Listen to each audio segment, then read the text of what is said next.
চালতার আচার বানাবো। চালতাগুলিকে ছেঁচে নিয়েছি। এবার ভেতর সরিষার তেল দিয়ে শুকনো মরিচ একটু ভেজে নেব। রসুন আদা সরিষা বাটা নেব, ভালোভাবে কষিয়ে চালতাগুলি দিয়ে দেব।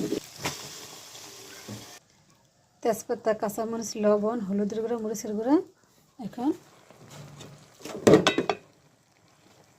দিয়ে দেব। নেড়ে চেড়ে দেবো।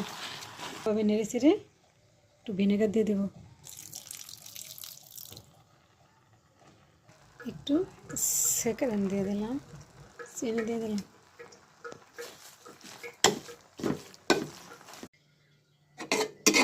চালতার আচার বানানো হয়েছে।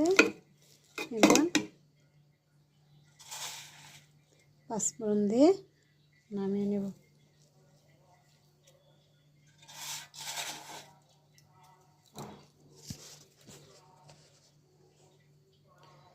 এখন সবখানে চালতা পাওয়া যায়।